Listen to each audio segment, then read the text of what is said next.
நான் ஓசூர்ல இருந்து பத்மபிரியா பேசுறேன்.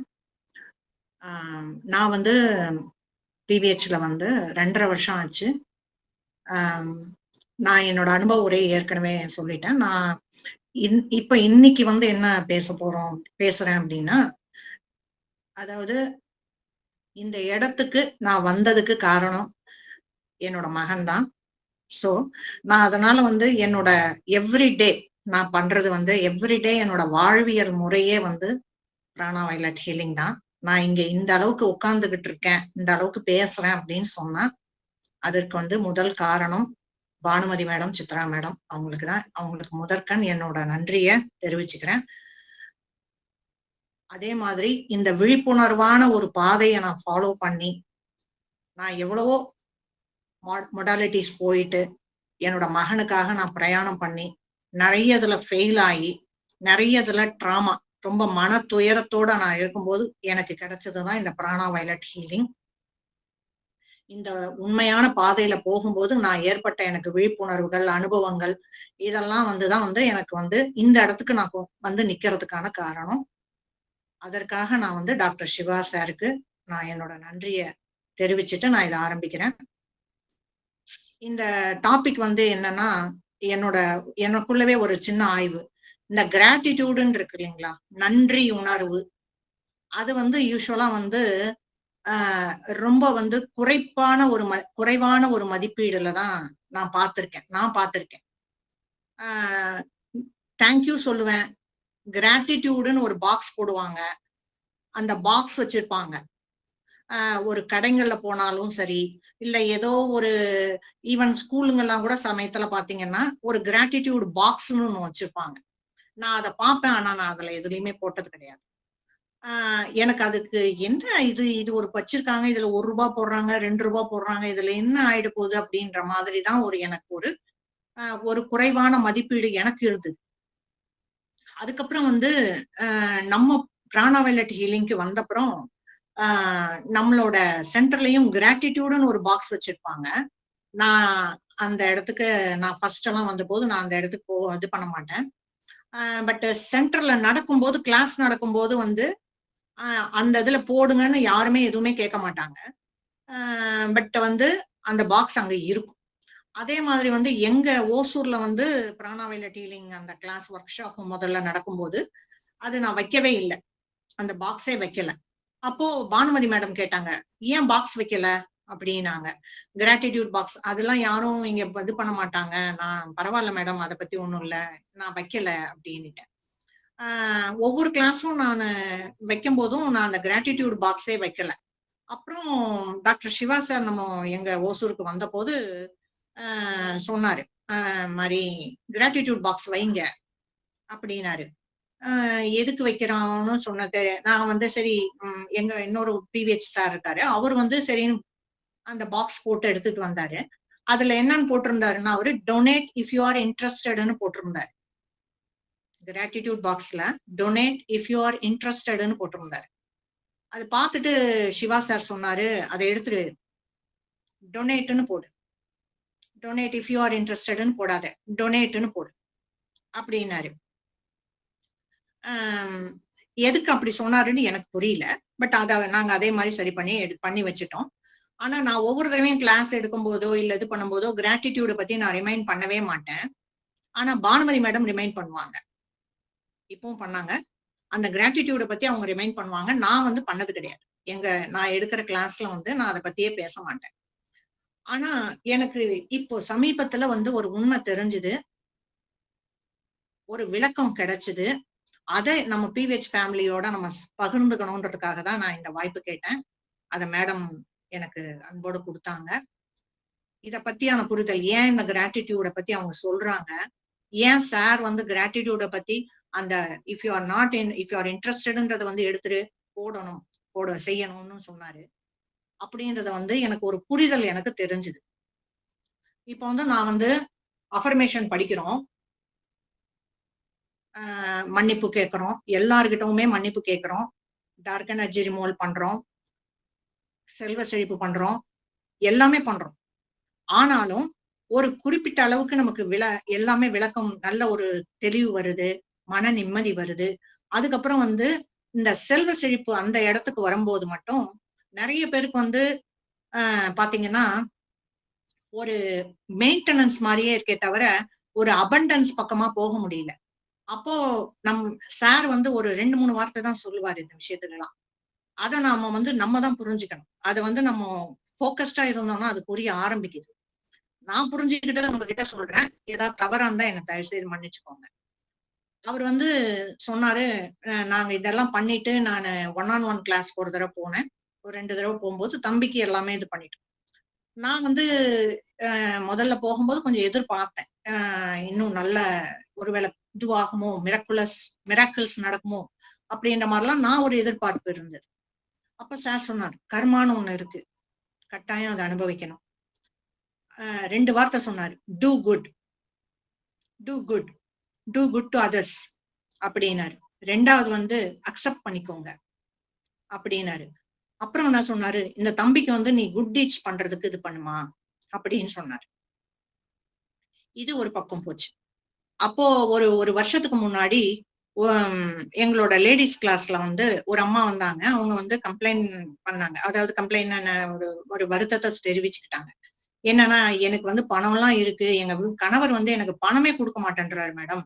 எனக்கு வந்து எப்பவுமே வந்து எனக்கு வந்து ஒரு ஃப்ரீயா இல்ல எனக்கு. எல்லாம் இருக்கு. ஆனா ஒரு ஒரு ரூபா கொடுக்கணும் அப்படின்னு சொன்னா எங்க வீட்டுக்காரர் எனக்கு எதுவுமே கொடுக்க மாட்டேன்றாரு மேடம். அதே மாதிரி வந்து நான் கீழே விழுந்தா கூட கேலி பண்றாங்க. எனக்கு வந்து நான் சந்தோஷமா என்னால இருக்க முடியல. எப்பவுமே ஒரு வந்து அவங்களையே டிபெண்ட் பண்ணிக்கிட்டு இருக்கோம். ஒரு 100 ரூபாய் கேட்டா 50 ரூபாய் தான் கொடுக்குறாரு. ஒரு எக்ஸாம்பிளுக்கு அந்த மாதிரிதான் இருக்கு அப்படின்னு சொன்னாங்க. அப்போ பானுமதி மேடம் ஒரு விஷயம் சொன்னாங்க. அதாவது ஒரு டீ குடிக்கணும் அப்படின்னா கூட வந்து நம்ம எப்படி தேங்க் பண்ணணும்ன்றத வந்து அவங்க சொன்னாங்க. அதுக்கப்புறம் அந்த அம்மா வந்து போயிட்டு ஒரு 2-3 வாரம் பொறுத்து ஒரு ரிவ்யூ கொடுத்தாங்க. மேடம் நான் வந்து 1 வாரம் எல்லாத்துக்குமே நன்றி சொன்னேன் மேடம். அதுக்கப்புறம் பாத்தீங்கன்னா எனக்கு என்னோட கணவர் வந்து அவரே இப்ப கொடுத்துட்டு போனாரு 1000 ரூபாய் எனக்கு. எனக்கு ரொம்ப சந்தோஷம். எனக்கு இப்ப ரொம்ப மாற்றம் இருக்கு. என்னோட உடல் ரீதியா கூட எனக்கு வந்து சில பிரச்சனைகள் இருந்தது. ஏறது இறங்குது. படிக்கட்டுக்கு கூட நன்றி சொன்னேன் மேடம். பேஸ்ட் பிரஷுக்கெல்லாம் கூட நன்றி சொன்னேன் மேடம் அப்படின்னாங்க. சரி, அப்படி ஒரு சேஞ்ச் வந்திருக்கே, நம்ம கூட அந்த மாதிரி பண்ணி பார்க்கலாமா அப்படின்னு நான் முயற்சி பண்ணி பார்த்தேன். முடியலங்க. அந்த மாதிரி பண்ணவே முடியல. அப்போ ஏன் அவங்களால பண்ண முடியுது, நம்மளால ஏன் பண்ண முடியல அப்படின்னு நானு நினைச்சேன். இந்த கிராட்டிடியூடு வந்து இது பண்ணும்போது அவங்களுக்கு அது ஒர்க் ஆயிருக்குது. நான் குடிக்கலாம் அப்படின்னு சொல்லிட்டு தண்ணி குடிக்கணும்னு நினைக்கும் போது நினைப்பேன். ஒரு தடவை சொல்லுவேன், 2வது தடவை சொல்லும்போது சொல்ல மாட்டேன். ஐயோ சொல்லலையே, மறந்துட்டுமே அப்படின்ட்டு. அப்பதான் நினைச்சேன், இந்த நன்றி உணர்வுன்றது வந்து உணர்வோட இருக்கணும். அதாவது என்னன்னா, உணர்ச்சின்றது வேற, உணர்வுன்றது வேற. நன்றி கிராட்டிடியூடுன்றது வந்து ஒரு ஆட்டிடியூடு. அது வந்து அந்த மனநிலையிலேயே நம்ம இருக்கணும். அந்த மனநிலையில நம்ம மாறணும். இருந்தாதான் அந்த ஃப்ளோ ஆஃப் இது இருக்கு இல்லைங்களா, ஃப்ளோ வந்து நேச்சுரலா வரும். ஆனா அவங்க செஞ்சாங்க, நம்ம செய்யலாமேன்ற அந்த உணர்ச்சி பூர்வமாக நான் அந்த முடிவு எடுத்து நன்றி நன்றின்னு சொன்னா அது வந்து ஒர்க்கும் ஆகல, எனக்கு மறந்தும் போகுது. அப்போ அந்த நன்றி உணர்வை பத்தி நான் எப்படி ஏன் என்னால முடியல அந்த மாதிரி அந்த அம்மா சொன்ன மாதிரி ஏன் பண்ண முடியல அப்படின்னு பார்த்தா நான் உணர்ச்சி பூர்வமா தான் அதை சூஸ் பண்ணேன். நன்றி உணர்வுன்றது வேற, உணர்ச்சிகள்ன்றது வேற அப்படின்றத நான் புரிஞ்சுக்கிட்டேன். அப்போ உணர்ச்சிகளோட நம்ம செய்யும் போது அது பிளாக்கா தான் இருக்குது. அது வந்து சரியா எனர்ஜி ஃப்ளோ ஆகல. நன்றி உணர்வுன்றது வந்து நம்ம எவ்வளவுதான் இந்த சுய மன்னிப்பு படிச்சாலும் சரி, செல்வ செழிப்புகள் படிச்சாலும் சார் சொல்லுவாரு, கிவிங் ரிசீவிங். இப்ப இந்த தடவை கூட செல்வ செழிப்புல வந்து என்ன சொன்னாருன்னா, எல்லாருக்கும் அந்த ரூபா நோட்டு கொடுக்கும் போது இதை எடுத்து போட்டு முடக்கி வைக்காதீங்க, இதுல இருந்து நிறைய வரும், அபண்டன்ஸ் வரும், அதை எல்லாருக்கும் ஷேர் பண்ணுங்க, எல்லாருக்கும் இந்த மாதிரி கொடுங்க, எல்லாருக்கும் கொடுங்க அப்படின்னு தான் சொன்னாரு. அப்பவும் நான் புரிஞ்சுக்கிட்டேன். ஏன் எனக்கு புரியல அப்போ, என்ன ஏன் அந்த மாதிரி ஒரு இது சொல்றாரு அவரு அப்படின்னுட்டு. அப்புறம் நான் இது பண்ணும்போது எனக்கு கொஞ்சம் தெளிவு வந்தது. ஏன் அப்படின்னு சொன்னா, இந்த கிவிங் ரிசீவிங் இந்த 2மே ஒரே சேனல்ல தான் போய்கிட்டு இருக்கு எனர்ஜி. இந்த கிராட்டிடியூடுன்றது தான் வந்து ஒரு டூல், இத ஓபன் பண்றதுக்கான ஒரு டூல். இத குடுக்கணும் பாத்தீங்களா, அந்த 1 ரூபாயோ 30 ரூபாயோ 100 ரூபாயோ எது கொடுத்தாலும் நன்றி உணர்வோட கொடுக்கணும். அப்பதான் அந்த சேனல் ஓபன் ஆகி நமக்கு அபண்டன்ஸ் வரும், குட் ஹெல்த்தும் வரும். செல்வம்ன்றது வெறும் பணம் மட்டும் இல்ல, நல்ல நட்பு, நல்ல ரிலேஷன்ஷிப்பு, நல்ல விதமான குழந்தைகள், படிப்பு, பேசுவது, எல்லாமே ஞானம், எல்லாமே ஒரு விதமான செல்வம் தான். அப்போ ஏன் நமக்கு அந்த நன்றி உணர்வுன்றது ஏன் நமக்கு அது ஒரு டே லைஃப்ல ஒரு அந்த மனநிலையில நம்ம இல்ல அப்படின்றத நான் நினைச்சு பார்த்த போது, ஏன் எனக்கு அந்த நன்றி உணர்வு நான் சொன்னாதான், யாராவது ஒருத்தர் சொன்னாதான் நன்றின்னு யாரோ ஒருத்தர் சொன்னாங்களா உடனே நான் நன்றின்னு சொல்லணும். காலையில ஹேமலதா மேடம் சொல்லுவாங்க, இறை வணக்கம் சொல்லுவாங்க. அப்பதான் சொல்லிட்டோம், காலையில நம்ம சொல்லிட்டோம், அதுக்கப்புறம் நம்ம ஒண்ணும் அதுக்கப்புறம் நம்ம சொல்லக்கூடாதுன்னு இல்ல, அதுக்கப்புறம் நம்ம முடிஞ்சு போச்சு, அவ்வளவுதான். டீச்சர் கேட்கும்போது அட்டெண்டன்ஸ் போட்டோமா அந்த மாதிரி ஒரு இதுல இல்லாம, நம்ம காலையில இருந்து இரவு வரைக்கும் அந்த அம்மா பண்ணாங்க இல்லைங்களா, அந்த பண்ணும்போது ஒரு நல்ல எஃபெக்ட் வந்தது. ஏன் நம்மால முடியல அப்படின்னு பார்க்கும்போது, நான் நான் புரிஞ்சுகிட்டது, நான் பிரசன்ட்லயே இல்ல, எப்பவுமே ஒண்ணு ஃபியூச்சர்ல இருக்கேன், இல்ல பாஸ்ட்ல இருக்கேன். இந்த நன்றி உணர்வுன்றது கான்சியஸ் ஸ்டேட்ல இருக்கும்போதுதான் கம்ப்ளீட்டா நம்ம அந்த மனநிலையில இருக்கும். அந்த கான்சியஸ் ஸ்டேட்ல நம்ம எந்த இதுலயும் அந்த கிராட்டிடியூட் இது செய்யும் போது, ₹1 கொடுத்தா கூட மனப்பூர்வமாகவும் அந்த உள்ள அந்த தேங்க்ஃபுல்னஸ் ஓட நம்ம கொடுக்கும்போது நிச்சயமாக அபண்டன்ஸா வருது. இல்ல நான் ஈகோயிஸ்டிக்கா, ஓகே அவன் இல்லன்னு சொல்றான், நான் கொடுக்குறேன், அவன் கையேந்திக்கிட்டு இருக்கான், அவன் இல்லதானே, நம்ம கிட்ட இருக்கு அப்படின்ற ஒரு உணர்ச்சிகளோட நம்ம கொடுக்கும்போது அந்த இடத்துல ஈகோ தான் தலை தூக்குது. அப்போ இன்ஸ்டெட் ஆஃப் அபண்டன்ஸ் நிச்சயமா நமக்கு அது பிளாக்கா தான் வருதுன்றத நான் உணர்ந்துக்கிட்டேன்.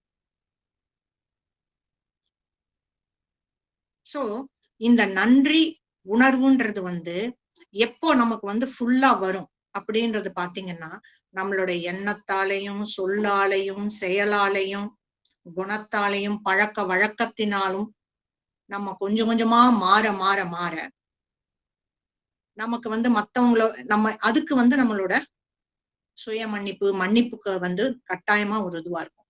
ஏன்னா இன்னொருத்தரை பத்தி நமக்கு எண்ணம் இருந்துகிட்டே இருக்கு, இவங்க இத செஞ்சாங்க, இவங்க இத சொன்னாங்கன்னும் போது அந்த நினைப்பு இருக்கும்போது நமக்கு இந்த உணர்வு இருக்க மாட்டேங்குது.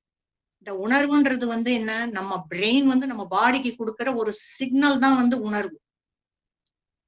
இப்ப நன்றின்னு நான் சொல்லும் போது அந்த உணர்வோட சொல்றோம். ஏன் அப்படின்னா நம்ம ஃபுல்லா கான்சியஸா இருப்போம். கான்சியஸா இருக்கும்போது நமக்கு அந்த தெய்வீக நிலை வரும். அப்போ பிரபஞ்சம் நமக்கோட கனெக்ட் ஆகும்போது பிராண சக்தி சரிநிலை ஆகுது, ஸ்ட்ரெஸ் கம்மி ஆகுது. ஒரு கண்டுபிடிப்புல என்ன சொல்லியிருக்காங்க, கண்டுபிடிப்புல ஒரு ஆராய்ச்சியில இந்த நன்றி உணர்வு அதிகமா இருக்கும்போது ஒரு 3 நாள் கண்டினியூஸா அந்த அம்மா சொன்னாங்க பாத்தீங்களா, அந்த உண்மைதான்.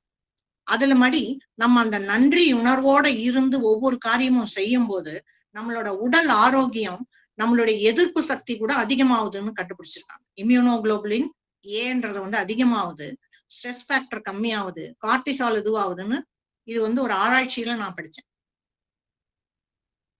அப்பதான் புரிஞ்சுக்கிட்டேன். அப்போ அதை நான் படிச்சேனே தவிர, அப்ப எப்படி நானு ஓகே கிராட்டிடியூடாவே இருக்கலாம் அப்படின்னு சொல்லிட்டு நான் இருக்கும்போது, எமோஷன் ஸ்டேட்ல இருந்த அந்த கிராட்டிடியூடு வரும்போது அந்த கிராட்டிடியூடு ஒர்க் ஆகல எனக்கு. அந்த ஃபீலிங்கோட வரும்போதுதான் ஓகே, நான் எப்ப அந்த ஃபீலிங் வருது, இந்த நன்றி உணர்வும் இருக்கிறது எப்படி இருக்கணும்னா எல்லா ஸ்டேஜ்லயும் இருக்கணும். நம்ம ரொம்ப மன விரக்தியாகவோ இல்ல நெகட்டிவ் சைட்ல இருக்கும் போதும் நமக்கு அந்த உணர்வு இருக்கணும். இன்னைக்கு எனக்கு இதுவாது இருந்தது, I am grateful for that. சந்தோஷமா இருக்கிற சமயத்திலயும் ஓவர் ஜாய் கூட சமயத்துல நமக்கு அது பிளாக் அமையும். ஓவர் ஜாய்ல கண்ணு மண்ணே தெரியாது. நான் எதிர்பார்த்ததை விட நிறைய கிடைச்சிச்சுன்னா அது கூட ஓவர் ஜாய், அது கூட நமக்கு ஒரு பிளாக்கா இருக்கும். சோ அந்த சமயத்திலயும் நம்ம கிராட்டிடியூடா இருக்கிறோம் அப்படின்னு சொன்னா நமக்கு என்னைக்கு தேவையோ அபண்டன்ஸ்ன்னு அவரு நம்ம சார் சொல்றது, இந்த செல்வ செழிப்புன்றதெல்லாம் அப்படியே எழுதணும் தலையில கொட்டுற மாதிரி எல்லாம் கிடையாது. உன்னோட கர்மாப்படி, உன்னோட ஆன்மா உனக்கு எவ்வளவு கொடுக்கணும், என்ன கொடுத்தா உனக்கு சேஃப், எவ்வளவு கொடுத்தா உனக்கு இந்த வாழ்க்கைக்கு போதும்னு இருக்கோ அந்த அளவுக்கு நமக்கு நிச்சயமாக கிடைக்கும். அது மட்டும் இல்ல, இந்த கிராட்டிடியூடுல என்னன்னா சார் சொன்னார் பாத்தீங்களா, அக்செப்டன்ஸ், அந்த ஒரு ஸ்டேஜ் வந்தா மட்டும்தான் நம்மளால கிராட்டிடியூடுன்ற ஒரு இதுவை நன்றின்றத உணரவே முடியும். எனக்கு எவ்வளவு கொடுத்தாலும் எனக்கு பத்தாது, எனக்கு ஒரு காரு தான் 2 கார் வேணும்னு போது கட்டாயமா அந்த கிராட்டிடியூட் ஒர்க்கே ஆகாது. பேராசையா இருக்குதுன்னு வச்சுக்கோங்க, கட்டாயமா வராது. இல்ல திருப்தியே இருக்காது. எவ்வளவுதான் இருந்தாலும் எனக்கு திருப்தி கிடையாது. நான் எல்லாரையுமே பிளேம் பண்ணிட்டு தான் இருப்பேன். எது வந்தாலும் மத்தவங்க மேல நம்ம பிளேம் பண்றோம் அப்படின்ற ஒரு ஸ்டேஜ்ல இருந்து நான் ₹1 போடுறேன், ₹30 போடுறேன், ₹100 போடுறேன், எனக்கு நிச்சயமா அபண்டன்ஸ் வருமானா நிச்சயமா வர்றது கொஞ்சம் கஷ்டம் தான்.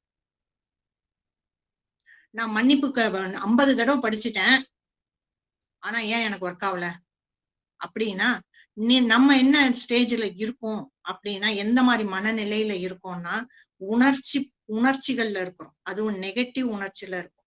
நான் பண்ணிட்டேன், எனக்கு எக்ஸ்பெக்டேஷன் வரணும். எக்ஸ்பெக்டேஷன் போட்டுட்டேன். எனக்கு இது சரி ஆயிடணும். அடுத்த நிமிஷம் என் பாஸ் வந்து என்ன கூப்பிட்டு உட்கார வைக்கணும். எனக்கு வந்து சம்பள உயர்வு வரணும். எனக்கு ப்ரமோஷன் வரணும். அப்படின்ற ஒரு ஸ்டேஜ்ல இருக்கும். அப்போ நமக்கு எப்படி வரும்? நம்மளோட மேனிஃபெஸ்டேஷன் டூலையே நம்ம இழந்துட்டோம். அந்த டூலே நம்ம யூஸே பண்ணல. நம்ம ஆங்கிலத்துல சொல்லுவாங்க இல்லையா? நம்மளோட இதுல வந்து மேனிஃபெஸ்ட், மேனிஃபெஸ்ட், மேனிஃபெஸ்ட். அதுக்கப்புறம் சொல்றோம் தேங்க்யூ, தேங்க்யூ, தேங்க்யூ.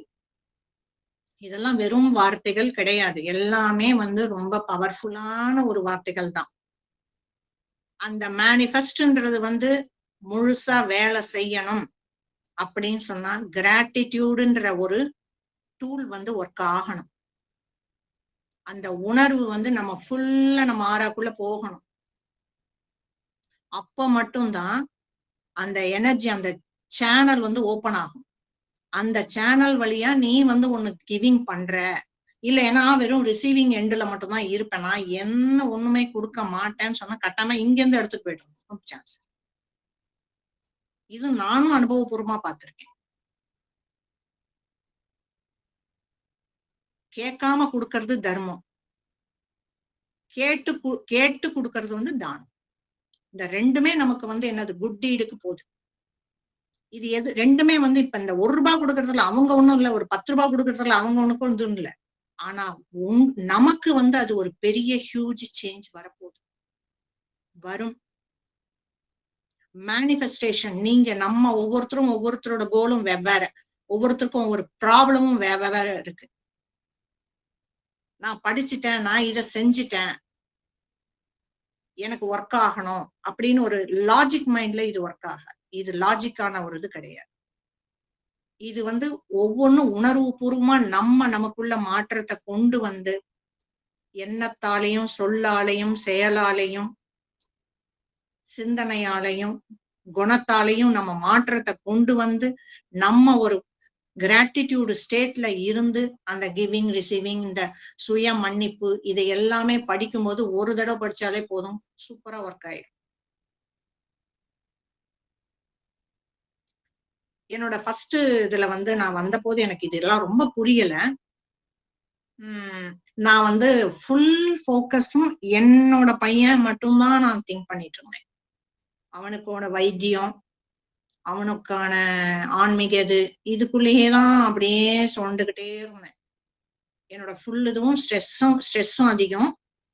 எனக்கும் சரி, என்னோட கணவருக்கும் சரி, எல்லாம் எங்களுக்கு அப்படியே ஃபுல்லா அவனை தவிர்த்து எதுவும் இல்லைன்ற மாதிரி.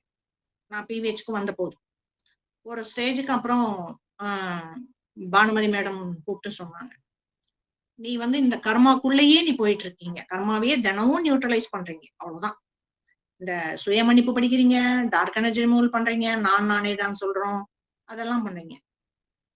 நீங்க இதுல இருந்து கொஞ்சம் வெளியே வந்து டீச்சிங் பண்றது, வெளியே வாங்க, கொஞ்சம் வெளியே வாங்க, வந்து மத்தவங்களுக்கு பண்ணுங்க அப்படின்னு சொல்லும்போது, சரி மேடம் என்ன சொல்றாங்க, ஆனா நம்மளால முடியுமா, நமக்கு அந்த அளவுக்கு பேசுற திறமை எல்லாம் இருக்குமா, நமக்கு அந்த அளவுக்கு எல்லாம் நம்ம பேசினா மத்தவங்க கவனிப்பாங்களா, அப்படியெல்லாம் எனக்கு ஒரு இது இருந்தது. சரி ட்ரை பண்ணுவோம் மேடம் சொன்னாங்க அப்படின்னுட்டு இது பண்ணோம். ஃபர்ஸ்ட் தடவை நான் பண்ணும்போது வந்து நம்ம இந்த அளவுக்கு நிக்க வச்சிருக்காங்கன்னு அந்த ஒரு உணர்வோட நான் பண்ணேன். அந்த அன்னைக்கு வந்த மாற்றம் வந்து ரொம்ப மிரக்குலஸ் மாற்றம் எங்களை வாழ்க்கையை பொறுத்த வரைக்கும். அப்பதான் நான் புரிஞ்சுது, இந்த கிராட்டிடியூடு வந்து உனக்கு மிரக்கல் வேணும் அப்படின்னு சொன்னா அந்த உணர்வோட பண்ணணும். ஓகே, இந்த உணர்வு இல்லாமையும் ஒண்ணு பண்ணேன். அப்போ எந்த மாற்றமும் எனக்கு தெரியல. இந்த உணர்வு இல்லாமையும் நான் ஒரு தடவை பண்ணேன். அதையும் ஒத்துக்கிறேன். அப்போ வெறும் உணர்ச்சிகள் மட்டும்தான் இருந்தது எனக்கு. புரியுதுங்களா? ஓகே, முடிக்கணும், போனோம் அந்த மாதிரி ஒரு இதுவே தவிர, அந்த உணர்வு பூர்வமா இல்லாம வெறுமனே வார்த்தைகளோடு இது பண்ணும்போது, எனக்கு அதுல எந்த பலனையும் நான் பார்க்கல. அப்ப நான் நினைச்சேன், நம்ம என்ன மிஸ் பண்றோம்? இந்த இடத்துல என்ன மிஸ் பண்ணோம்? ஏன் இந்த பண்ணும்போது இந்த மாதிரி இருந்தது, இந்த பண்ணும்போது அந்த தடவை பண்ணும்போது எனக்கு உணர்வு பூர்வமாக ஒவ்வொரு செல்லும் எனக்கு உணர்ந்தது. நான் ஒவ்வொரு நாளும் பிராணவயலட் ஹீலிங்னால நான் பலன் அடைஞ்சிருக்கேன். இத மத்தவங்களும் பலன் அடையணும். மத்தவங்களுக்கு எல்லாம் எப்படியோ தெரியாது. பட் எங்கள மாதிரி ஒரு ஸ்பெஷல் குழந்தைகள் இருக்கிற அம்மா அப்பாவுக்கு காலையில இருந்து நைட் வரைக்கும் இதை நாங்க பண்ணிக்கிட்டே இருக்கோம். இது எங்களோட வாழ்வியல் முறை. இது நாட் லைக் ஓகே காலையில முடிஞ்சிச்சு, இதோட முடிஞ்சிச்சு, அவ்வளவுதான் கிடையவே கிடையாது. ஏன்னா எங்களோட வாழ்க்கை அன்எக்ஸ்பெக்டட். நாளைக்கு என்ன நடக்கும், இந்த அடுத்த நிமிஷம் என்ன நடக்கும் எனக்கு தெரியாது. சோ நான் எப்பவுமே கையில இந்த புக் வச்சிருப்பேன், வாண்டு வச்சிருப்பேன், கேலண்டர் வச்சிருப்பேன், கையிலேயே வச்சுக்கிட்டேன். சோ எங்களுக்கு அது ஒரு வாழ்வியல் முறை. அதே மாதிரி இந்த உணர்வு பூர்வம்ன்றதும் இப்ப நான் புரிஞ்சுக்கிட்டது. ஓகே, இத நம்ம உணர்வு பூர்வமா பண்ணும்போது கட்டாயமா இதுல நிச்சயமா நல்ல பலன் கிடைக்குது. அடுத்த லெவலுக்கு அதுவே கொண்டு போகுது. நம்ம ஆனா அதுக்கு பிளான் பண்ணக்கூடாது. ஓகே, நான் இதை பண்ணிட்டேன், அப்போ நிச்சயமா அது வரும் போல இருக்கு அப்படின்ற ஒரு பிளானோட போறோம்னா அது மாதிரி வராது. நம்மளே அதுக்கு பிளாக் போறோம். ஏன்னா அதை விட சிறப்பாவே நமக்கு நடக்கிறதுக்கு இருக்கும். ஆனா நம்ம பிளான் பண்றோம் அப்படின்னும் போது கட்டாயமா அதுவே ஒரு பிளாக் தான். சோ நம்ம எந்தவித எதிர்பார்ப்பும் இல்லாம இந்த உணர்வு, நன்றி உணர்வோட நம்ம செய்யறோம் எந்த ஒரு காரியமும். கிவிங் அண்ட் ரிசீவிங் அந்த நன்றி உணர்வோட நம்ம கொடுக்கும் போது அந்த சேனல் ஓபன் ஆகுது.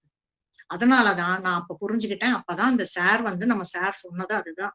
அந்த கிராட்டிடியூடுன்றத ஏன் அவர் அந்த பாக்ஸ் வைக்கணும், ஏன் இதை கொண்டு வந்திருக்காருன்னா, நீங்க இவ்வளவு படிக்கிறீங்க, இது எல்லாம் மேனிஃபெஸ்டேஷன் ஆகணும்.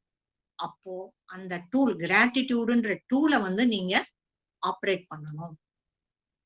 இத லாஜிக்கா சொல்லணும்னா நன்றி உணர்வோட நம்ம என்னைக்குமே இருக்கணும்ன்றதுக்காக தான் டெய்லி ₹1 கொடுக்கணும்னு சொல்றாரு போல இருக்கு அப்படின்றத நான் அப்புறம் தான் புரிஞ்சுக்கிட்டேன். ஏன்னா ஒரு நாள் இருந்ததுன்னு சரி நாளைக்கு இதை முடிச்சுட்டேன், அத ₹30 கொடுத்துட்டேன், அதோட முடிஞ்சு, அதோட அடுத்த மாசம் போனா போதும் கொடு அப்படின்னா டெய்லி ஒண்ணுன்னும் போது நான் இப்போ நான் இது பண்ணிக்கிட்டது, நான் படிச்ச உடனே நான் இதால எவ்வளவோ இது பண்றேன். இதே மாதிரி எல்லா மக்களும் அனுபவிக்கணும். இதே மாதிரி எல்லாருக்கும் ஒரு விழிப்புணர்வும் தெளிவும் கிடைக்கணும். என்னால முடிஞ்சது இது. இப்ப என்னால போயிட்டு பெரும்பாக்கத்துல போய் சர்வீஸ் பண்ண முடியாது இப்ப இருக்கிற சிச்சுவேஷன்ல. சரி யாரோ பண்றாங்க, அப்ப அதுக்கு நம்மளால முடிஞ்சதை இது பண்ணறது ஒண்ணும் தப்பு இல்லையே. நம்ம அந்த சர்வீஸுக்கு நம்மால முடிஞ்சதை ஒண்ணு செய்யறோம் இல்லைங்களா, அது செய்யறது தப்பு இல்லை. ஆனா அத ஒரு அட்வர்டைஸ்மெண்ட் மாதிரியோ, ஓகே சொல்லிட்டாங்க நம்ம செய்யணும் அந்த மாதிரியோட இதுல செஞ்சா நமக்கு எதுவுமே கிடையாது. அந்த உணர்வு வரணும். எந்த ஒண்ணும் நமக்கு மேனிஃபெஸ்டேஷன் செயலாக்கத்துல நம்ம பாக்குறோம் வரணும் அப்படின்னு சொன்னா நிச்சயமா அந்த நன்றி உணர்வு கட்டாயமா இருக்கும். இப்ப அதுக்குதான் நம்ம அந்த பூமி தாய் வாழ்த்துன்னு ஒண்ணு கொடுத்துருக்கோம். பூமி தாய் வாழ்த்து, அந்த மழைக்கு பிளஸிங் கொடுக்கறது எல்லாமே அதுதான். ஏன்னா பூமி தாய்ன்றது நமக்கு எல்லாத்துக்குமே நமக்கு அது நீங்க அவங்களுக்கு கொடுத்தீங்கன்னா 3 மடங்கு நிச்சயமா நமக்கு வரும். சோ நம்ம போயிட்டு மரம் நடுறது, அதுக்குதான் அவர் நம்ம சார் சொல்றாங்க, இப்ப பிறந்த நாள்லாம் வரும்போது மரம் நடுங்க அப்படின்னு சொல்றாங்க. ஏதோ நம்மால முடிஞ்சது ஒரு மரம் நடுறதோ இல்ல மீன்களுக்கு இது பண்றது, இந்த மாதிரி ஒரு இது பண்றது நம்மளோட நன்றி உணர்வை பூமி தாய்க்கு காமிக்கிறோம், பூமி தாய்க்கும் கொடுக்குறோம். அது எல்லாமே உணர்வோட செய்யும் போது அவங்களுக்கு நிச்சயமா நல்ல பலன் கிடைக்குது. சொன்னாங்க நம்ம செய்யறோம்னும் போது கட்டாயமா அந்த உணர்வு அந்த இது எஃபெக்ட் வரல. அப்போ என்ன, எப்போ அந்த உணர்வை நம்ம கொண்டு வர முடியும்? நம்ம அந்த மனநிலையிலேயே 24 ஹவர்ஸோ இல்ல இப்போ மேடம் ஒரு தடவை சொன்னாங்க, மன்னிப்பு ஆறான்னு ஒரு தடவை சொன்னாங்க மேடம். அந்த மன்னிப்பு ஆறான்னு நானு அது அந்த சொன்னவன அந்த வேர்டு எனக்கு ரொம்ப பிடிச்சிருந்தது. ஓ மன்னிப்பாரா, நம்ம கூட மன்னிப்பாரா இது பண்ணான்னு. அப்புறம் தான் தெரிஞ்சது அந்த மாதிரி ஒரு இது ரொம்ப ரொம்ப இது இருந்துச்சு. ஏன்னா அன்னைக்குன்னு பார்த்து அந்த அந்த மன்னிப்பாரான்னு சொன்ன உடனே அனைத்து நம்ம கர்மா எல்லாம் கொண்டு வந்து நிக்கிட்டு நம்மள வந்து ரொம்ப கோவப்படுத்துறது, ரொம்ப வருத்தப்பட வைக்கிறது எல்லாமே பண்ண ஆரம்பிச்சாங்க. சேலஞ்சிங்கா இருக்குது. நீ என்ன அவ்வளவு ஈஸின்னு நினைச்சியா மன்னிப்பாரான்னா அப்படின்ற மாதிரி. அப்புறம் நானே சரண்டர் ஆயிட்டேன். அப்பா என்னால ரொம்ப முடியல. கொஞ்சம் கொஞ்சமாவே போலாம். ஒண்ணும் தப்பு இல்ல. கொஞ்சம் கொஞ்சமா போலாம். நமக்கு மன்னிப்பாரா இன்னைக்கே வேணும்னு சொன்னோம்னா எல்லாம் வந்து தலையில கொட்டும். அந்த மாதிரி இந்த நன்றி உணர்வுக்கான ஒரு ஆறா அந்த மாதிரி ஒரு ஆறா நம்ம மாறும்போது நமக்கு எல்லாமே ஈஸியா ஃப்ளோ ஆகும். நம்மளோட எனர்ஜி ஃப்ளோவும் நல்லா ஆகும். சோ அந்த இதுக்கு வரணும். அந்த கான்சியஸ் ஸ்டேட்ல தான் வந்து அந்த நன்றி உணர்வுன்றத நம்மால உணர முடியுது. அது ஆனா எல்லா டைம்லயும் நம்மால அந்த மாதிரி இருக்க முடியல. அதுக்கு என்ன காரணம் அப்படின்னு சொன்னா நம்மளோட பாஸ்ட் கர்மாஸ், பாஸ்ட் டிராமாஸ். நம்ம இந்த வாழ்க்கையிலேயே சொல்றேன், நான் போன ஜென்மம் அந்த இதெல்லாம் சொல்லல. இப்பவே நான் சொல்றேன், இந்த இதுலயே வந்து நம்ம குழந்தையில இருந்து என்னென்ன டிராமா இருக்கோ அந்த டிராமா அந்த கார்ட்ஸ் எல்லாம் இருக்கும்போது நம்மளால வந்து இந்த கிராட்டிடியூட் இந்த உணர்வை வந்து கொண்டு வர முடியாது, திணிக்க முடியாது, மாத்திக்க முடியாது அவ்வளவு சீக்கிரம். இந்த சுய மன்னிப்பு இதெல்லாம் தான் முதல்ல ஆரம்பிக்கணும். ஆரம்பிச்சு ஒவ்வொருத்தர்கிட்ட இருந்தும் நமக்கு மனக்கசப்பு எந்தெந்த யார் யார் மூலமா நமக்கு அந்த மனக்கசப்பு, விரக்தி, பயம், நடுக்கம், பதற்றம் இந்த மாதிரி பலவிதமான நெகட்டிவ் எமோஷன்ஸ் எல்லாம் வருதோ அந்த ஒண்ணுன்னா அது ரிலீஸ் ஆகும்போது நமக்கு அந்த சேனல் வந்து கொஞ்சம் கொஞ்சமா கிளீன் ஆகுது. அப்போ 1 மணி நேரம் இல்ல ஒரு நாளைக்கு வந்து மொத்தமா 1 மணி நேரம் தான் உன்னால உணர முடியுதுன்னா கொஞ்ச நாள் பொறுத்து அந்த இவ்வளவும் போன அப்புறம் அது வந்து நம்மளோட பார்ட் ஆஃப் த லைஃப். நம்ம ஒன்னும் அத இருக்கா இல்லையான்னு செக் பண்ண வேண்டாம். அது அப்படியே இருக்கு. இருக்கா இல்லையான்லாம் பார்க்க வேண்டாம். எனக்கு இருக்கா இல்லையா நன்றி உணர்வு டெஸ்ட் பண்ணி பார்க்கலாமா அப்படின்ற அந்த மாதிரிலாம் பண்ண வேண்டாம். அது ஒரு பார்ட் ஆஃப் த ஆரா, பார்ட் ஆஃப் யுவர் செல்ஃபே அது மாறுது. ஆட்டோமேட்டிக்கா நமக்கு அதுக்கான ஒரு ஸ்டெப்பும் வருது. ஓகே நீ இந்த அளவுக்கு வந்த உடனே ஆட்டோமேட்டிக்கா இன்னொரு இது வருது. பிரபஞ்சம் நமக்கே கொண்டு வருது. ஓகே இந்த இடத்துல நீ உதவி பண்ணலாம், உன்னோட உதவி தேவைப்படுதுன்னும் போது நம்ம எந்தவித எதிர்பார்ப்பும் இல்லாம அந்த இடத்துல நம்ம சோ அது வந்து ஒரு ஹேபிட் மாதிரி ஆகும். அந்த பாஸ்ட்ல இருக்கிற ஒவ்வொரு இதுவையும் நம்ம மன்னிப்பு கேட்டு அந்த டார்க் எனர்ஜி ரிமூவ் எல்லாம் பண்ணும் போதும் அதுக்காக தான் வந்து சார் வந்து ஒரு டிசைன் மாதிரி அந்த பூமி தாய் வாழ்த்து அந்த மாதிரி ஒண்ணு கொடுத்துருக்காங்க. பிளேஸ் ஆஃப் வர்ஷிப் அந்த கொடுத்துருக்காங்க பாத்தீங்களா. அந்த பூமி தாய் நாங்க எப்பவுமே இங்க பண்ணும்போது கட்டாயமா நாங்க இவ்வளவுத்தையும் பண்ணிட்டு அந்த பூமி தாய் வாழ்த்தும் பண்ணும். சில பேர் அதை பண்ணணுமா நாங்க சீக்கிரம் கிளம்பணும், அது அது என்னத்துக்கு, அது லாஸ்ட்ல இருக்கு, அது வேணான்ற மாதிரி சொல்லுவாங்க. இன்னும் நீ இவ்வளவு பண்ணாலும் அந்த நன்றி உணர்வோட அந்த பூமி தாய்க்கோ இல்ல வந்து மழைக்கோ ஏதோ ஒரு பிளெஸிங்ஸ் பண்றோன்னும் போதுதான் நீ இவ்வளவு பண்ணோம் இல்லையா இது வந்து உன்னோட இதுல உள்வாங்க முடியும். நீ போறோம் சில நேரத்துல மேடம் சார் எல்லாம் சொல்லுவாங்க அஃபர்மேஷன் படிச்சிருந்தா கூட ஃபர்கிவ்னஸ் உள்ளேயே போலன்னுவாங்க. சில இடங்கள்ல பார்க்கும்போது ஃபர்கிவ்னஸ் உள்ளேயே போல. சில நேரங்கள்ல பார்த்திருக்கேன் நானு. இப்ப சமீபத்துல கூட பார்த்தேன். அவங்க ஃபர்கிவ்னஸ் படிக்கிறாங்க, அவங்களால உட்கார முடியல, எழுந்து போயிட்டாங்க. அவங்களால முடியல, ரொம்ப வருஷமாயிடுச்சு கண்டிஷன், அவங்க எழுந்து போயிட்டாங்க. ஏன் அப்படி அப்படின்னா அந்த தர்மம், அந்த ஒரு பிளெஸிங், அந்த ஒரு இது வந்து இல்ல, அந்த சேனல் வந்து க்ளோஸா இருக்கு. அதனாலதான் வந்து நம்ம சார் வந்து இப்ப காலையில அந்த பீரியட்ஸ் பெயினுக்காக பெண்களுக்கான ஒரு வாழ்த்து பிளெஸிங் பண்றோம். அதுக்கப்புறம் வந்து நம்ம விண்டுக்கு, நேச்சர் பீயிங்ஸுக்கு, இவங்களுக்கு எல்லாம் வந்து நம்ம டிவைன் ஃபயர் சொல்றோம், பிளெஸிங்ஸ் பண்றோம். சோ மத்தவங்களுக்கு அந்த ஒரு சின்ன ஒரு கிராட்டிடியூட் நம்ம காமிச்சு அந்த ஒரு பிளெஸிங்கை நம்ம கொடுக்குறோம். அந்த ஒரு கிவிங் பண்ணும்போது நமக்கு அந்த சேனல் ஓபன் ஆகும்போது நம்ம சொல்ற இந்த மன்னிப்பு கோரிக்கை அந்த இதுவெல்லாம் வந்து நமக்கு உள்ள போகுது. அதே மாதிரி அந்த கிவிங் அந்த ரிசீவிங் அந்த இடத்துலயும் நான் தெரிஞ்சுக்கிட்டது, அந்த இடத்துல வந்து இந்த கிராட்டிடியூட் அந்த நன்றி உணர்வுன்னும் போது வந்து நான்ற ஒரு அகந்தையோட நம்ம பண்ணும் போதும் அது வந்து சரியா ஒர்க் ஆகல. ஓகே என்னால கொடுக்க முடியுது, அவன் வாங்குறான் அப்படின்ற ஒரு இது, சரி அவன் கை ஏந்திட்டான் நான் கொடுக்குறேன் அப்படின்ற ஒரு தானம். அந்த மாதிரியான ஒரு நான்ற ஒரு அகந்தையில நம்ம பண்ணும் போதும் அது இன்ஸ்டெட் ஆஃப் அபண்டன்ஸ் வந்து பிளாக் ஆகும். இல்ல நான் செலவு பண்றேன், இதுல வந்து எனக்கு எவ்வளவு பெனிஃபிட் வரும், இப்படி கால்குலேஷன் போட்டு பண்ணவங்களுக்கும் பெனிஃபிட் வரல.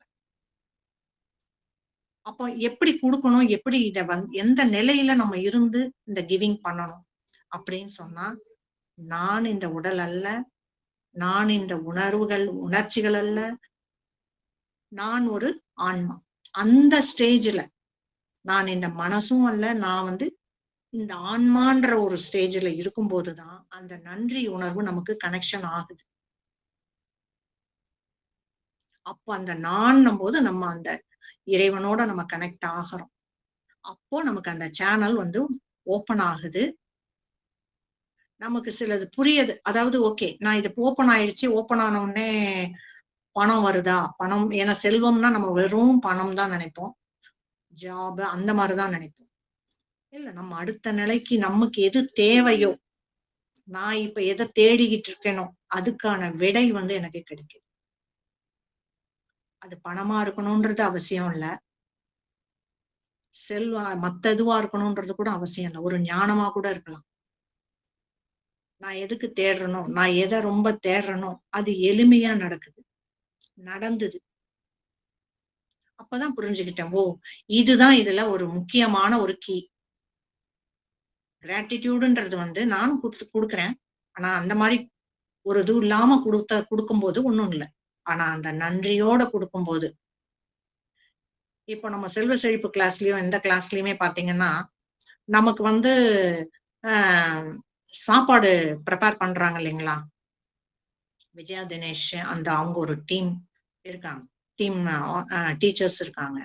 அவங்க வந்து மேல வந்து நம்மளோட கிளாஸ் அட்டன் பண்ணாம கீழே அவங்க அந்த இது பண்ணி அந்த ஃபுட்டு தயாரிச்சு இது பண்ணி எல்லாருக்கும் அந்த நம்ம சார் விருப்பப்படுற மாதிரி அந்த ஃபுட்டு இது பண்ணும்போது அவங்க எந்த மாதிரி ஒரு கிராட்டிடியூட்ல அந்த ஃபுட்டை தயாரிக்கிறாங்க. அப்போ நான் அது அப்பதான் உணர்ந்தேன். அதுதான் உண்மையா அந்த அந்த அந்த இடத்துல பாத்தீங்கன்னா, அவங்க நாங்கெல்லாம் எல்லாரும் நம்மலாம் கிளாஸ்க்கு வரணும், டார்க் எனர்ஜி இது பண்ணணும், பிளெஸிங் வாங்கணும் அப்படின்னுட்டு நம்ம அந்த இதுல இருந்தபோது, அவங்க எல்லாம் பாத்தீங்கன்னா அந்த இதுல இருக்காங்க. அப்பதான் நான் உணர்ந்தேன், ஓ இதுதான் வந்து உண்மையில அந்த கிராட்டிடியூடுன்றது. பட் அவங்களுக்கு என்ன மாதிரி ஒரு இம்ப்ரூவ்மெண்ட் இருந்தது, என்ன மாதிரி இது இருந்ததுலாம் நான் அந்த ஆய்வு எடுக்கல. பட் எனக்கு வந்து அந்த அப்பதான் புரிஞ்சுது, இதுதான் உண்மையான ஒரு, இந்த மாதிரி எல்லாம் இருக்கிறது தான் வந்து உண்மையான உணர்வு. இப்ப நம்மளோட இதுலயே பாத்தீங்கன்னா நிறைய பேருக்கு பாசிட்டிவ் ரிசல்ட் பயங்கரமா வந்திருக்கு. ஆனா ஒரு சிலருக்கு அப்படியே மெயின்டெனன்ஸ்லயே இருக்கிறாங்க. அப்ப நான் எப்படி இவங்களுக்கு அந்த அளவுக்கு ரொம்ப பாசிட்டிவ் வந்திருக்கு, என்ன நம்ம பண்றோம், அவங்க என்ன பண்றாங்க, நம்ம என்ன லேக்கிங் அப்படின்னு பார்க்கும்போது பாத்தீங்கன்னா, இந்த மாதிரி ஒரு கிராட்டிடியூட் அந்த உணர்வு பூர்வமா செய்யும் போது பாத்தீங்கன்னா நிறைய பேருக்கு ஒரு வாரத்துல எல்லாம் கூட நல்ல மாற்றம் வந்து,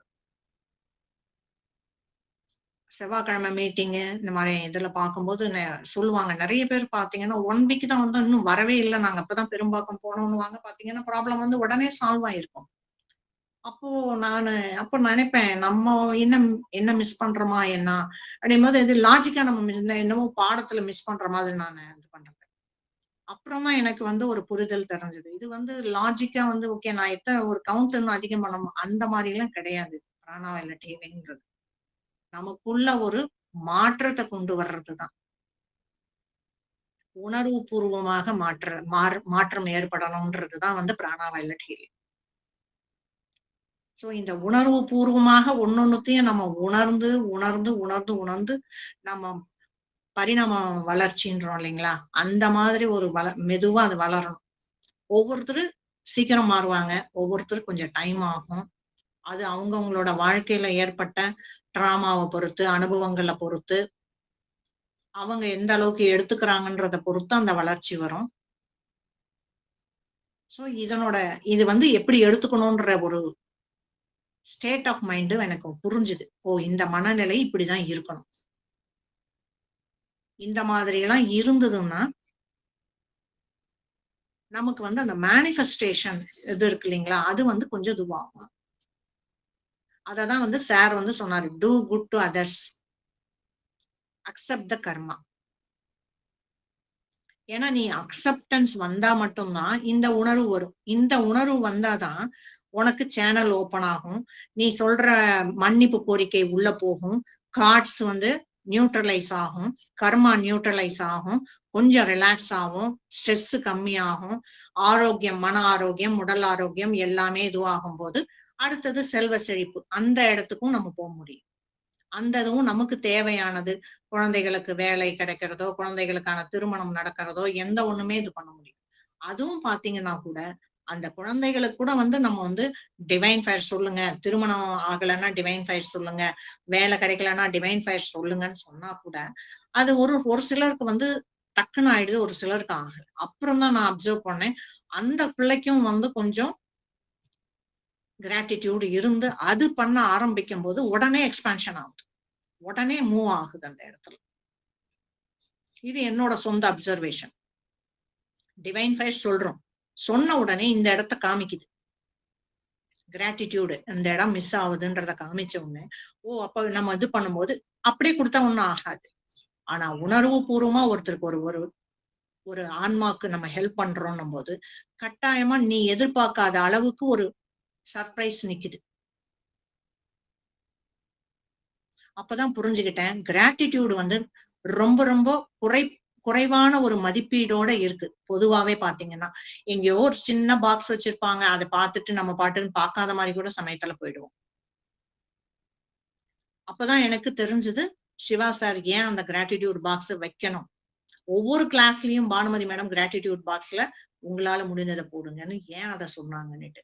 ஏன்னா நீ இவ்வளவு பண்ணது மேனிஃபெஸ்டேஷனுக்கு வரணும்னா அந்த ஒரு கீயை எடுத்து நீ பண்ணும். அந்த கீயை உணர்வு பூர்வமா, இட் டசன்ட் மேட்டர் வந்து அது வந்து 1000 போடுற 100 போடுற அதெல்லாம் இல்ல. 1 ரூபாய் போட்டாலும் அந்த கிராட்டிடியூடு வந்து உனக்கு ஓபன் பண்ண போகுது. உனக்கு எந்த இடத்துல அடப்பு இருந்ததோ, எந்த நெகட்டிவ் எனர்ஜி உனக்கு பிளாக்கா இருந்ததோ, அந்த இடத்துல நீ கொடுக்க போற மன்னிப்பு அந்த இடத்துக்கு அந்த ஆன்மாக்கு போறதுக்கு ஒரு தடை இருக்கு இல்லையா, அதை ஓபன் பண்றதுக்கு இந்த கிராட்டிடியூட் உதவுதுன்றத நான் அந்த உண்மையை நான் புரிஞ்சுக்கிட்டேன்.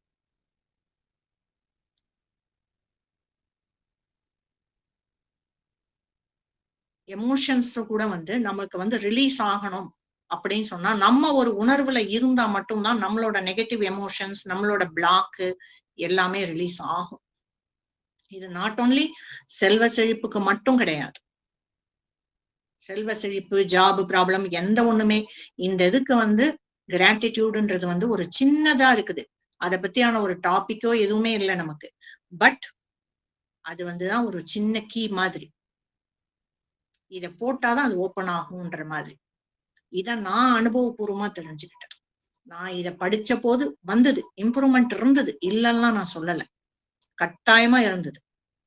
ஆனா அடுத்த லெவலுக்கு போறது, அடுத்த லெவலுக்கு போனது வந்து என்ன பொறுத்த வரைக்கும், மத்தவங்களை பொறுத்த வரைக்கும்லாம் இல்ல, என்ன பொறுத்த வரைக்கும். ஏன்னா நான் வந்து என்னோட எதிர்பார்ப்புகளை நான் ரொம்ப கம்மி பண்ணிக்கிட்டேன். எதிர்பார்ப்புகள் முக்காவாசி இல்ல. என்னோட மகனை பொறுத்த வரைக்கும் எனக்கு என்ன கொடுத்தாங்களோ அதை நான் அப்படியே அக்செப்ட் பண்ணிக்கிறேன்ற லெவலுக்கு நான் வந்துட்டேன். அந்த லெவலுக்கு நான் வர்றேன்ல, அதுவே என்னை பொறுத்த வரைக்கும் அதுவே ஒரு லெவல் தான். ஏன்னா எதிர்பார்ப்பு இருக்கும்போது மனசு நிம்மதியே இருக்காது. ஒரு நர்வஸ்னஸ் இருக்கும், ஒரு பதற்றம் இருக்கும், ஒரு நடுக்கம் இருக்கும். எப்படி அடுத்தது என்ன பண்ண போறோம், என்ன பண்ண போறோம். ஏன்னா எதிர்பார்க்கும் போது அந்த நடுக்கத்திலேயே தான் இருப்பேன் நான். எப்படி இருக்கும், எப்படி இருக்குமோ, என்ன நடக்குமோ, நாளைக்கு என்ன பண்ணுவோமோ, நான் இல்லைன்னா என்ன, அந்த மாதிரியான ஒரு இது எல்லாம் இல்லை எனக்கு. இன்னைக்கு என்ன கொடுத்திருக்காரு அதை நான் செய்யறேன். இன்னைக்கு நான் இப்ப அதை பேசணும், நான் பேசுறேன், அவ்வளவுதான். அடுத்தது என்ன பண்ணுவேன் எனக்கு தெரியாது. அந்த ஒரு இடத்துக்கு நான் இதுக்கு முன்னாடி வந்தேனா, பிராணா வயலட் ஹீலிங்க்கு முன்னாடி நான் வந்தேனா கட்டாயமா இல்ல. எப்பவுமே ஒரு பதற்றம், எப்பவுமே ஒரு நடுக்கம், எப்பவுமே ஒரு கவலை, இதே மாதிரிதான் இருந்தேன். ஆனா இப்ப வந்து ஒரு நம்பிக்கை, ஒரு தைரியம், ஒரு தன்னம்பிக்கை எல்லாமே வந்திருக்கு. இப்ப நான் இன்னைக்கு நான் உங்களுக்கு சொல்ற மாதிரி நானும் எனக்கே வந்து நான் இந்த லெசனை நான் புரிஞ்சுக்கிட்டேன். இந்த நன்றி உணர்வுன்றது எந்த அளவுக்கு வாழ்க்கையில நமக்கு ஒரு முக்கியத்துவமா இருக்கு. அப்ப நம்ம எப்படி வந்து எண்ணத்தாலும் சொல்லாலும் செயலாலும் மாறி நம்மளோட ரிதம மாத்துறது, அந்த பயணத்தை நான் எப்படி தொடங்குறது, இப்ப நான் பேசிட்டேன், நான் மாறிட்டேன், நான் அப்படியே இருக்கேன்லாம் இல்ல. நானும் மாறணும். நானும் மாற போறேன். அடுத்த லெவலுக்கு மாறணும். அப்ப எப்படி அடுத்த லெவலுக்கு மாறணும்னா, இந்த நன்றி உணர்வு, இந்த கிராட்டிடியூட உணர்வோட செய்யணும். உணர்ச்சிகளோட செய்யாம, உணர்வு பூர்வமாக செய்யணும்ன்றத நான் இன்னைக்கு நானும் லேர்ன் பண்ணேன். ஒரு சுய ஆய்வு மூலமாக அந்த மாதிரி. சோ அததான் உங்களோட நானு ஷேர் பண்ணிட்டு இருக்கேன். சோ இனி நான் என்ன இது பண்ணியிருக்கேன் அப்படின்னு சொன்னா, எனக்கு நான் இன்னைக்கு நானு தெரிஞ்சுக்கிட்ட ஒரு பாடம் என்னன்னா, நம்ம வந்து எவ்வளவுதான் நம்ம படிச்சாலும் அந்த நன்றி உணர்வோட இருந்து எந்த ஒரு ஆன்மா வந்து நம்ம கிட்ட ஹெல்ப்னு கேக்குறாங்களோ அவங்களுக்கு நிச்சயமா அவங்களுக்கு நம்மால முடிஞ்சதை நம்ம செய்யணும். சார் சொல்லுவாரு, சார் நான் நிறைய பேர் கேட்டிருக்காங்க, ஏன் அவங்க நல்லா தானே இருக்காங்க, அவங்க வந்து கேக்குறாங்க, கையேந்தி கேக்குறாங்கன்னா கொடுக்கணுமா, நல்லா தானே இருக்காங்க, பிச்செல்லாம் கொடுக்க கூடாதுன்னு தானே சொல்றாங்க அப்படின்னுட்டு. ஆனா சாரோட இது வந்து வேற. அவன் என்னால வந்து எதையுமே முதல்ல ஏத்துக்க மாட்டேன் நானு. எதையுமே ஒண்ணு ஃபர்ஸ்ட் சொன்னாங்கன்னா உள் வாங்கிக்குவேனே தவிர நான் வந்து எதையும் அவ்வளவும் எடுத்துக்க மாட்டேன். கொஞ்சம் ஆய்வு பண்ணிக்கிட்டு தான் என்னத்துக்கு சொன்னாங்க இதுக்குன்னு கொஞ்சம் ஆய்வு பண்ணி தான் நான் எடுத்துப்பேன். சோ அவர் சொல்லுவாரு, யாரு உன் கையில கையை ஏந்துறாங்களோ அவங்களுக்கு ஏதோ உன்னால முடிஞ்ச ஒரு ரூபாய் கூட கொடுத்துருங்க. அவங்க நல்லா இருக்காங்க, நல்லா இல்ல, அதெல்லாம் வேற விஷயம் அப்படின்னு. அப்ப நான் வந்து ஏன் அந்த மாதிரி சொன்னாங்கன்ற போது நான் யோசிச்ச போது, அந்த கிவிங், அந்த உனக்கு வந்து உனக்கு ஏதோ ஒண்ணு வரணும், பிரபஞ்சம் வந்து உனக்கு ஏதோ ஒண்ணு கொடுக்கணும். அப்போ இந்த கிவிங்ன்ற எனர்ஜி வந்தாதான் ரிசீவிங்ன்ற எனர்ஜி வந்து உனக்கு வரும். புரியுதுங்களா? அந்த சேனல், இதே சேனல்ல தான் கிவிங் ரிசீவிங் ரெண்டுமே ஒரே சேனல்ல தான் போய்கிட்டு இருக்கு. சோ உனக்கு பிரபஞ்சம் ஏதோ ஒண்ணு இதை விட ஜாஸ்தியா கொடுக்கறதுக்கு ரெடியா இருக்கு. அப்போ நீ ஏதோ ஒண்ணு சின்னதா கொடுக்கணும், அப்ப அதை ரிசீவ் பண்ணணும். அதுக்காக தான் அவர் வந்து அந்த இது சொன்னாருன்றத நான் லேட்டர் தான் புரிஞ்சுக்கிட்டேன்.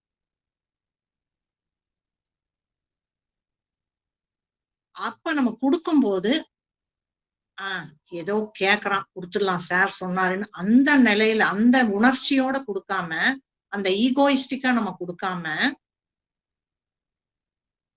நம்ம வந்து உணர்வு பூர்வமா இன்னைக்கு எனக்கு இதை கொடுக்குற அளவுக்கு ஒரு மனசு இருக்கு, இன்னைக்கு எனக்கு இதை கொடுக்குற அளவுக்கு ஒரு ஆற்றல் இருக்கு, ஒரு எனர்ஜி இருக்கு, இந்த 10 ரூபாவை என்னால கொடுக்க முடியுது இல்ல, என் பாக்கெட்லயே 10 ரூபாய் தான் நான் கொடுக்க முடியுமா? கொடுக்க முடியாது. என் கையில 100 ரூபாய் இருக்கு, நான் உனக்கு 10 ரூபாய் நீ கேட்டா கொடுக்குறேன். அந்த அளவுக்கு எனக்கு ஒரு கெப்பாசிட்டியை இறைவன் கொடுத்திருக்காரே அப்படின்ற ஒரு நன்றி உணர்வோட, நமக்கு இந்த ஆப்பர்ச்சுனிட்டிக்கு பிரபஞ்சம் நமக்கு கொடுத்துருக்கு. ஓகே, எனக்கு ரிசீவிங்காக தான் வந்திருக்குன்னு அந்த நோஷனோட சொல்லாம, நமக்கு இந்த ஆப்பர்ச்சுனிட்டியே கொடுத்து இறைவன் இந்த ஆன்மாக்கு கொடுக்கறதுக்கு நம்மள ஒரு கருவியா பயன்படுத்துறதுக்கு இருக்காருன்னு நம்ம அந்த நன்றி உணர்வோட செய்யும் போது நிச்சயமாக நம்ம அடுத்த லெவலுக்கு போவோம். சோ இந்த உரைய நான் இந்த நன்றி, இந்த ஆப்பர்ச்சுனிட்டி கொடுத்து இதை வந்து உங்களோட ஷேர் பண்ற ஆப்பர்ச்சுனிட்டி எனக்கு கொடுத்ததுக்கும், இதை லிசன் பண்ணதுக்கும், இவ்வளவு அமைதியா நான் உங்களுக்கு நன்றி சொல்லி இந்த உரையை முடிச்சுக்கிறேன். நன்றி நன்றி நன்றி. Thank you thank you thank you thank you madam.